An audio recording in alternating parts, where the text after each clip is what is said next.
boa tarde. Gostoso, né, gente, ver a sala assim bem cheia, numa quinta, eu chamo de quinta de carnaval, eu sei que já acabou, né? Tem um quê aqui? Oi, tudo bem? Bom? Por favor, fique à vontade. Bom, nós temos hoje uma lição que é bastante interessante, eu acho todas interessantes, mas essa, como é de hoje, é a mais interessante porque é a de hoje, né, que nós vamos ver. O título é sugestivo, é Erguer e Ajudar. É uma lição desse livro aqui, Fonte Viva, que nós adotamos esse ano. Até digo que é interessante vocês terem o livro, porque cada palestra, eu gosto de falar que tem a ótica do palestrante. Tem o que tocou o palestrante. E é interessante que a própria leitura também vai levar vocês, nos leva, quando eu também assisto, a outros lugares também. Então fica mais completo e é algo que a gente pode levar para a nossa semana, em momentos de dificuldade, em momentos que a gente está mais triste ou mesmo muito alegre, que é gostoso a gente estar pensando em algo que edifica a nossa alma, né? Nos ajuda. E aqui, como sempre, a lição tem o Emmanuel tira de uma passagem dos Evangelhos. Esse Evangelho é um especial, eu diria, porque é Atos dos Apóstolos. Atos dos Apóstolos foi escrito por Lucas e está no capítulo 9, capítulo 9, versículo 41. É bem curtinho, está escrito assim: e ele, dando-lhe a mão, a levantou. Então, antes de falar propriamente da lição, essa passagem, quem deu a mão foi Pedro. Pedro estava próximo de uma cidade, em Jope, próximo de uma outra cidade, aonde uma senhora, que foi uma senhora devotada a Cristo, já muito boa, uma senhora de princípios excelentes e tudo, e ela acaba ficando doente e falece. E aí ela já está com o corpo dela preparado para poder, já está lavado naquela tradição judaica, já foi preparado até para ser sepultada. Algumas pessoas que a amavam muito, sabendo que Pedro, discípulo de Jesus nessa época já tinha feito a passagem, tinha desencarnado, mas que queriam muito que ela voltasse à vida, porque ela era uma pessoa, inclusive, que cuidava muito dos necessitados. Então ela era para a comunidade, além de muito amada, muito importante, muito valorizada. E Pedro vai até lá, chega na casa dela, ela estava no segundo andar, e aí Pedro pede para que todos se retirem, ele entra em oração, uma oração profunda, e aí percebe que ela vai despertando, quando voltando à vida, ressuscita ela. Então ele pega, dá as mãos para ela senta na cama, e ele fala: levanta-te, Dorca. Chamava-se Dorca. Então, essa passagem tem muito simbologismo. Mas para a gente entender, né, essa capacidade de Pedro, como Pedro pôde, né, ressuscitá-la, nós vamos ir um pouquinho antes, que nós vamos fazer assim, uma passagem pela história rapidamente por flashes. Jesus, nós sabemos que foi crucificado, 3 dias depois ele apareceu, aí ele conviveu com os seus discípulos e apóstolos por mais 40 dias. Após esses 40 dias é a data da Pentecostes. E o que significa? Pentecostes, aliás, falei errado, foi uma manifestação espiritual que capacitou todos os seus discípulos e apóstolos, vamos falar uma palavra só, discípulos, a poderem viver, vivenciar a capacidade mediúnica. Então, eles passaram, por exemplo, a falar em outras línguas, em todas as pessoas passaram a ser compreendidas. Vamos pensando sempre nesse simbologismo, que o que está transmitindo aqui? A ideia da fraternidade, a ideia de Deus é de todos, Deus não tem um povo, Deus não tem uma raça, Deus é Deus de todos. E era uma festa muito importante para os judeus também, era uma festa onde já se comemoravam, é bonita a expressão, é festa das semanas, 50 dias após a Páscoa judaica. Celebrava a colheita do trigo e a entrega das leis de Moisés no Monte Sinai. Então, era uma data importante, estavam todos reunidos e Jesus faz que o Espírito Santo desça sobre os apóstolos. Então a descrição está em João, tem línguas de fogo, as pessoas falando, eles falando em outras línguas e tudo. Mas na visão espírita, o Espírito Santo não é uma formação de uma trindade, é a emanação do amor e do bem que Deus nos passa, nosso Pai nos passa. Então, faz toda uma ressonância dentro da visão espírita, que são os espíritos elevados, né? Que vieram ajudar, que vieram capacitar e vieram dessa forma trazer, como eu li aqui no livro, eu gostei como eles falaram aqui, olha, é um ponto de virada para os apóstolos, principalmente para Pedro. É um divisor de águas que aconteceu quando tem essa manifestação toda, essa capacitação. O Pedro, que foi um querido, um amado por Jesus, mas aqui que ele passa a ser um dos principais líderes da igreja primitiva. Ele passa a ser aquele que vai fazer totalmente a diferença. Ele incorpora esse lugar, um lugar que vai ser aquele que vai fazer com que se espalhe a doutrina cada vez mais, né? Tendo a igreja como centro. Ele tem um lugar onde ele vai capacitando outras pessoas. Ele, com seus milagres, que esse não foi o único. Eu gosto muito de um milagre, aqui tem alguns, né? Não posso falar de todos que não temos tempo, mas cura de um coxo no templo. Eu gosto muito desse cura dos enfermos pela sombra de Pedro. Diz que Pedro estava tão capacitado, né, Carlos, que você deu essa palestra recente no Evangelho, estava tão capacitado de que a sombra dele, se a pessoa ficasse na sombra dele, já era suficiente para ser curada. Então isso tudo é uma época que essa divulgação desses milagres era muito importante, porque estava se formando uma nova forma de pensar, de ser, de estar. Então, aqui fala assim, que até Pedro, que era um homem assim, pescador, um homem rústico, vamos dizer, que era impulsivo, que era cheio das vontades, que foi uma mudança fantástica nele, que ele passou a vivenciar um lado todo mais produtivo dele também. Ele entrou em ação, em boas ações, e que é bem o tema dessa lição. E nessa lição, Emmanuel vai trazendo para nós, nesse simbologismo, como eu comecei a falar, do erguer e dar as mãos, ele até traz aqui uma menção da parábola do samaritano. O samaritano, quando está caído no chão e passa a pessoa que vai ajudá-lo, ela não só ergue ele, fala, senta aí, tá tudo bem, tal, então, né, a pessoa toda machucada, estrupiada, tal, a gente vê e fala, você tá bem, tá tudo bem aí, então tchau, né, ótimo. Não, a pessoa se compromete com o outro, a pessoa dá a mão, mas ela ergue o outro. Simbolicamente, é a gente fazer um pouco a mais, que até é uma lição bem legal também do Emmanuel, esse um pouco a mais. Um pouco a mais é esse diferencial. Eu não vou só ter compaixão, eu não vou só ter pena da pessoa, eu não vou só fazer o mínimo. Não, eu dentro da minha possibilidade eu vou fazer o máximo. É lógico que aqui começa tudo com a ligação espiritual de Pedro com Deus, né? Pedro com Jesus. Pedro entra em oração, ele entra num outro lugar, ele entra num lugar onde ele conecta o divino dele com o divino e ele recebe essa bênção de poder ajudar essa senhora.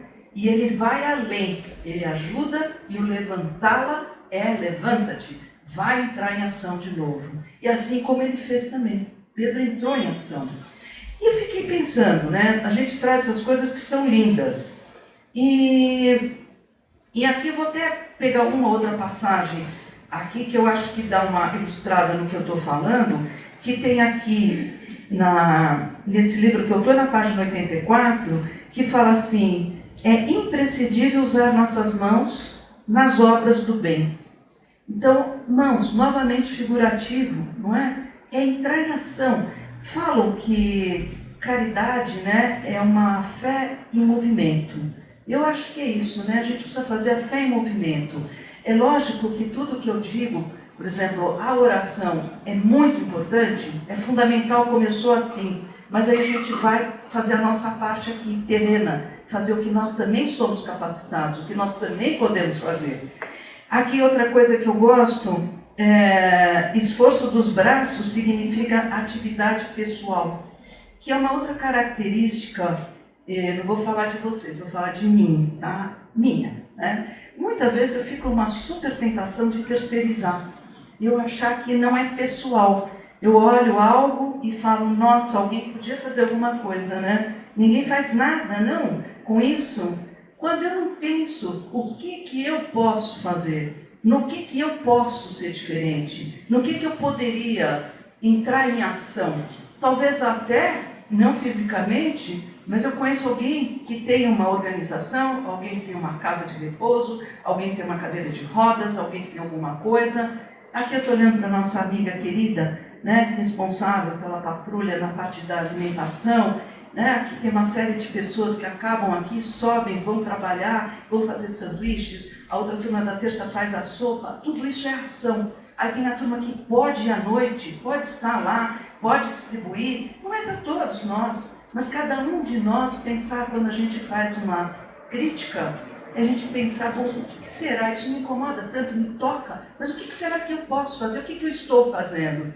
Então é um convite, claro, aqui, tudo para nós é um convite à reflexão, né? Não é para a gente descartar de cara, isso não tem nada a ver. Talvez não tenha nada a ver o que eu estou falando, mas deixa circular um pouco, deixa circular, não é nem aqui, é aqui, tá? Deixa circular no coração, vê como que a gente pode usar isso, né? Que a gente está conversando. E aqui, então, o Emmanuel insiste nisso, de que nós temos que pôr determinação, coragem para poder fazer as coisas, disponibilidade, arrumar um tempo. Quem tem a agenda mais cheia sempre é que tem mais tempo. Então, espreme daqui, espreme dali e vai fazer alguma coisa, né? Nós estamos aqui. Esse é o momento de ação. É o momento que saímos de casa, estamos todos juntos para ouvir alguma coisa, para poder refletir em alguma coisa, para poder receber já esse passe aqui direto da espiritualidade, depois cada um de nós vai para o seu trabalho, que nós vamos passar, e vamos sair daqui com o coração e com proteção de uma forma diferente. Hoje, na semana, se torna um dia diferente, porque viemos até aqui. E eu pensei assim, de comentar que Jesus, que foi um homem da palavra, um homem que trouxe, toda uma nova forma de nós podermos conhecer Deus de um outro ângulo, um ângulo da bondade, do amor, um Deus que nos ama a todos. Jesus se coloca como nosso irmão, quer dizer, então nós somos filhos do mesmo Pai, e ele não ficou só nas palavras. Ele andou por aí todo mundo próximo dele, conhecido. Ele foi levando a palavra, ele fez os milagres, ele ajudou as pessoas. Ele estão com fome, toda a multidão junta, estão com fome, faz a multiplicação dos pães. Estão pescando, não consegue, olha, vamos mais lá para a esquerda, olha. Aí enche tanto a rede de peixes, que não estava dando peixe, não tinha peixes, tantos peixes que o barco até fica oscilando. E assim Jesus sempre entrou em ação. Outro exemplo, então, que nós estamos aqui com o Pedro, que nós vimos, que ele abraçou a causa. A gente nunca pode esquecer, mesmo esses homens santos tiveram livre-arbítrio. E a decisão foi, eu vou fazer, eu vou encarar, eu vou em frente. Por mais complicado, dolorido que seja, a gente sabe o contexto histórico, os cristãos eram perseguidos, e daí então agora eu trago o grande perseguidor que se tornou o maior propagandista da filosofia cristã, da religião cristã, que foi Saulo de Tarso.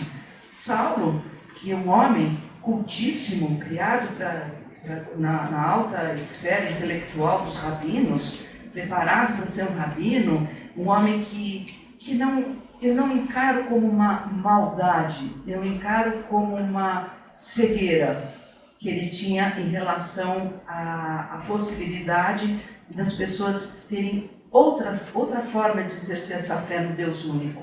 Tanto que o que acontece com ele, quando ele está indo para a cidade de Damasco, para perseguir outro cristão conhecido, que era um formador de opinião, né, que era o Ananias.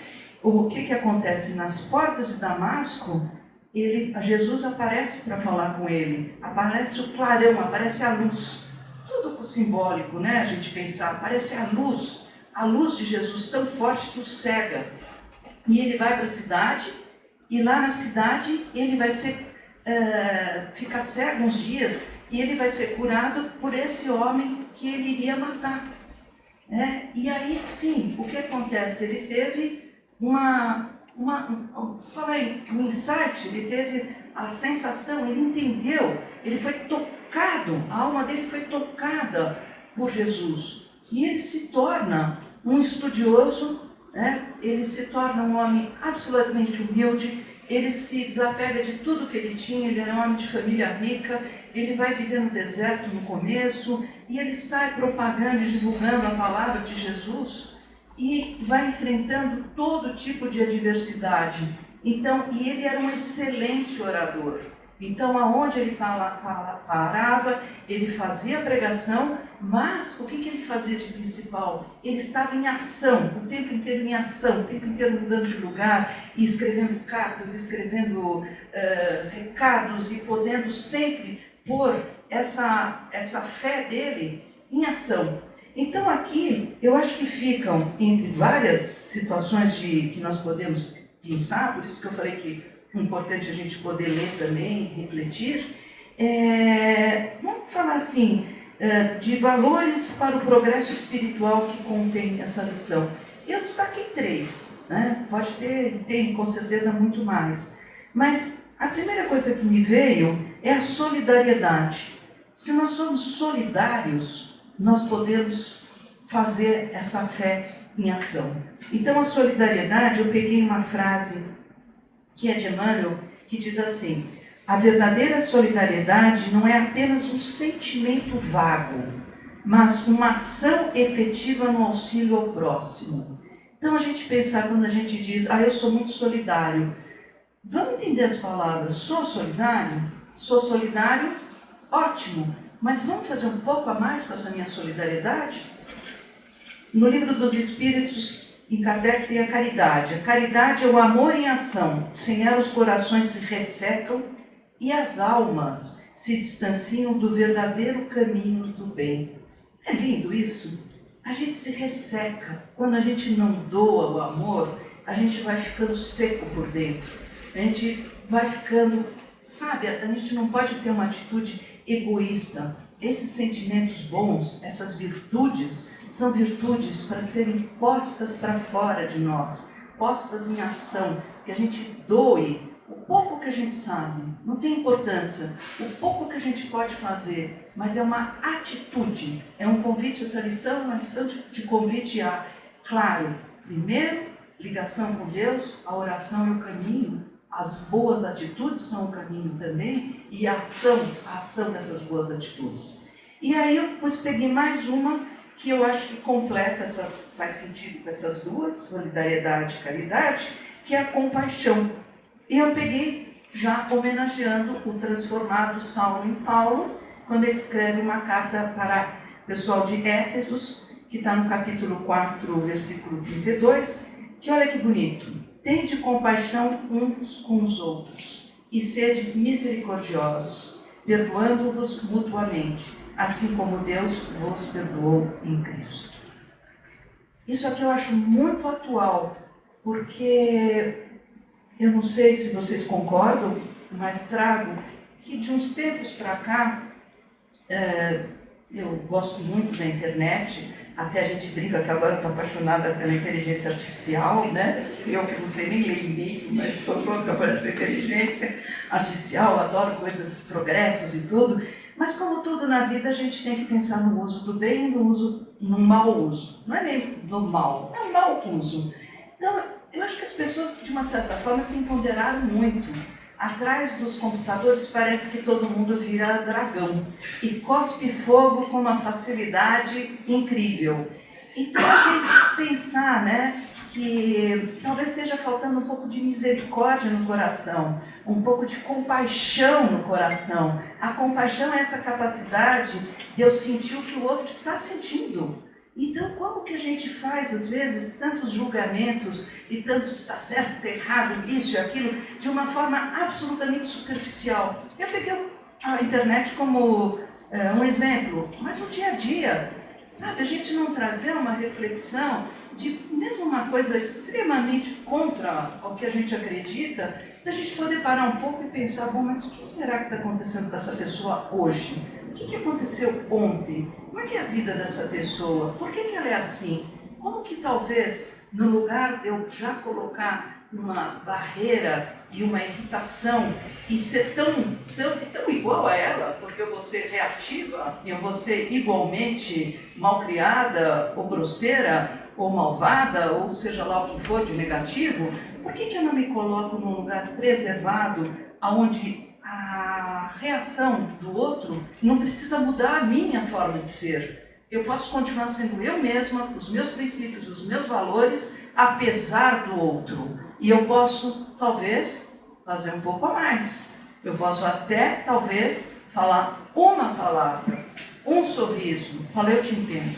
Só isso. Eu não preciso ser brilhante, eu preciso ser amorosa, amoroso. E aqui, vendo um pouquinho o nosso horário, nós temos mais uns 2 minutinhos, eu queria trazer uma frase para a gente pensar, porque ficou uma pergunta antes de eu falar a frase, né? Que como é que a gente vivencia isso tudo? A gente está trazendo, estou trazendo ideias e conversas e tudo.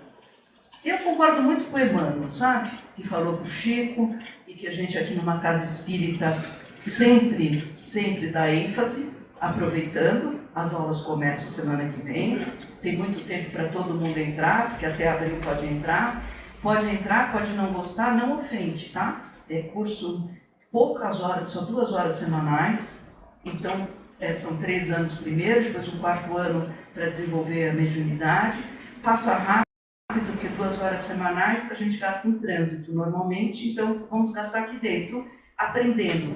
Então, trazendo isso porque a ideia que eu refleti é através do conhecimento. O conhecimento é libertador, o conhecimento liberta a gente dessas amarras, desses preconceitos, dessa forma da gente viver, às vezes, egoisticamente. Ele é um convite a uma reflexão para coisas maiores. Então, vamos estudar não só espiritismo, filosofia, coisas de interesse, coisas que nos edificam, que nos trazem bem, que a gente tenha conteúdo para passar para os outros. Primeiro para nós, porque eu preciso repetir uma frase então que Jesus falava também. A boca fala daquilo que o coração está cheio. Então, a gente cuidar muito de nós, para nós podermos ser um diferencial do bem. É aqui, falou, olha, precisa das mãos para fazer o bem, precisa da mente para fazer o bem, coração. E o que é isso tudo? Precisa ter um espírito bem preparado, um espírito bem cuidado para a gente poder fazer o bem.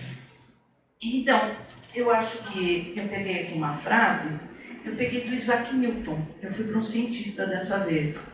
E eu amei a frase, espero que possa trazer algo para todo mundo refletir também comigo. Aqui o Isaac Newton fala assim: o que sabemos é uma gota, o que ignoramos é um oceano. Então, aqui ficou o convite, que eu vou tomar como meu mentor, amigo aqui, inspirador, que eu me inspirei na lição dele, Emmanuel, para falar. O que sabemos é uma gota e o que ignoramos é um oceano. Vamos estudar, vamos refletir, vamos fazer sempre o nosso melhor, mas um pouco a mais. Obrigada.